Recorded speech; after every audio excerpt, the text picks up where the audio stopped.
In quantitative research, experimental design is a process in which an independent variable is manipulated to determine the extent of causality on a dependent variable. What distinguishes experimental design from other methodologies that measure effects of independent variable interventions is that groups are randomized to increase the level of external validity. External validity is the degree to which results can be generalized from a sample of participants to a population. The intent of this presentation is to provide an introduction to sampling and sampling selection for the benefit of beginning doctoral students. The presentation will begin with a discussion of the difference between random selection and random assignment and how they contribute to the reduction of uncertainty.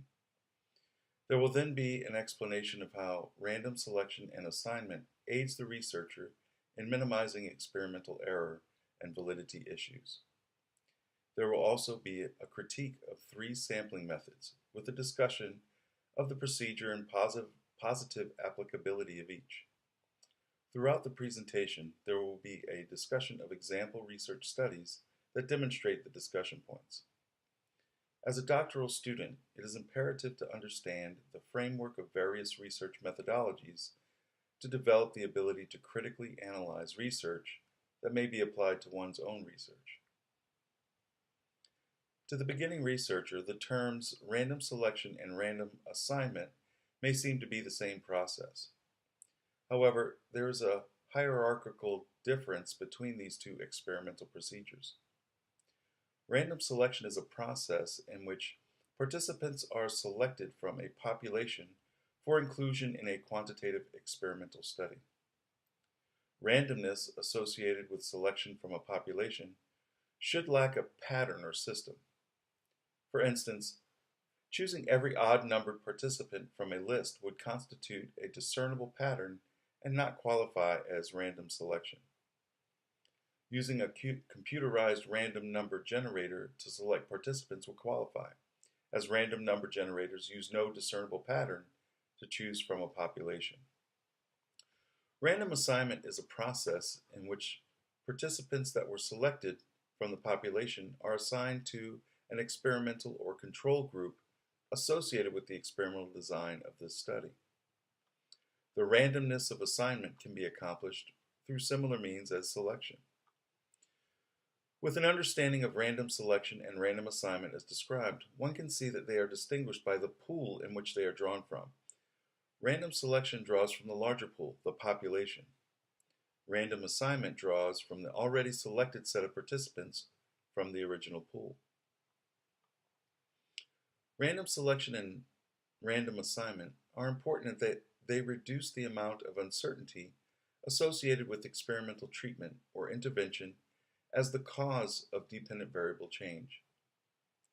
One of the major advantages of using an experimental design is that results may be generalized to a target population. The purpose of random assignment is to create an experimental and control group who will be homogeneous in all factors other than the intervention associated with the experiment. This process helps to provide defense against threats to validity and provides the researcher with the ability to draw conclusions through statistical inferences associated with the results of the experiment.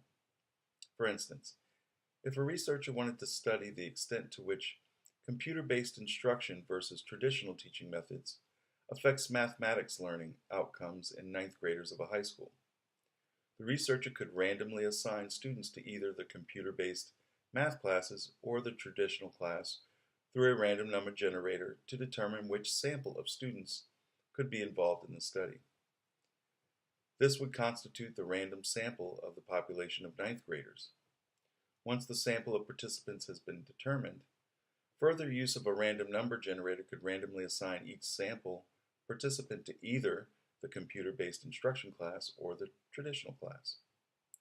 After collecting data regarding the targeted math learning outcomes, the researcher should be able to infer that the results would be valid for the population in which the participants were drawn, in this case, 9th grade students at a particular high school. There are several sampling techniques used for reasons associated with the type of research question and the organization of the population. Simple random sampling, systematic sampling, and stratified random sampling will be discussed. The simple random sampling technique allows an equal chance for anyone to be selected from the target population as a participant. The yearly holiday turkey raffle is an example of this technique. Each person in the population of participants who receives one raffle ticket has an equal opportunity to have their ticket drawn for their prize turkey.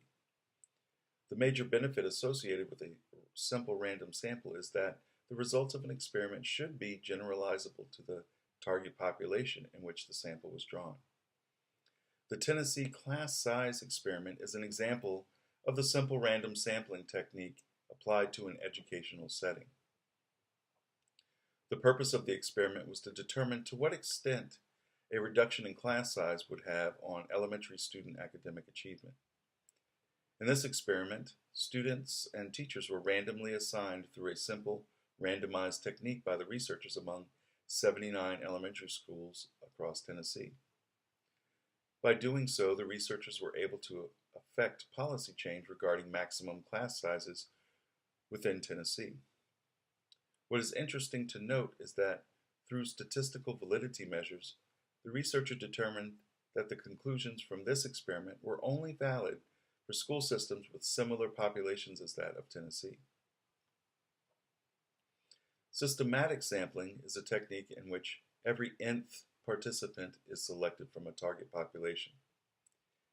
This is a useful technique to ensure that a certain percentage of the population is selected.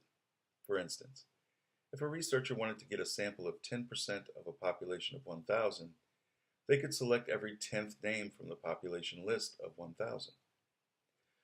The starting point of selection can be generated randomly from a computerized number generator between 1 and 10. So if the number generated reported a 3, 13, 23, 33, and so on, would be the every 10th systematically sampled participant. Systematic sampling technique is particularly beneficial in population flow related experiments in which the researcher needs to survey a certain percentage of a population over an extended time in which the participants flow through the system being studied. For instance, if a researcher was surveying the school registration process throughout a year, a systematic sampling technique could be used to survey every 5th parent that comes in to register their student. This limits clustering of sample selection so that the survey results represent a population over an extended time period. Stratified sampling is a technique in which the population is first grouped by certain factors, or strata, such as gender and grade level, and then random sampling is conducted within each strata. One of the major benefits of using stratified sampling technique is that it helps ensure there is a representative sample for all types of members of a population. Although random sampling theoretically should accomplish this, in smaller populations, random sampling may underrepresent a portion of the population, such as a minority ethnicity within a school. An example of this application in education can be seen in a study conducted to determine the extent to which instructional technology factors adopted by college teachers affected student learning outcomes. The researchers selected participants using a stratified sampling technique by first grouping the population into 3 groups according to technology use level. The researcher then randomly selected 5 participants from the high, medium, and low-level technology use groups for a total of 15 participants. This helped the researchers to be able to draw conclusions accounting for all levels of technology use equally. To review, random sampling and random assignment are differentiated by the pool from which participants are drawn. Random sampling draws from the population, and random assignment draws already selected participants to place into experimental groups. Random sampling is important to establish generalizability to the targeted population because the technique limits threats to validity by ensuring equal chance of selection. Simple random sampling is a technique that uses random number generators to select participants that can potentially be highly generalizable to the target population.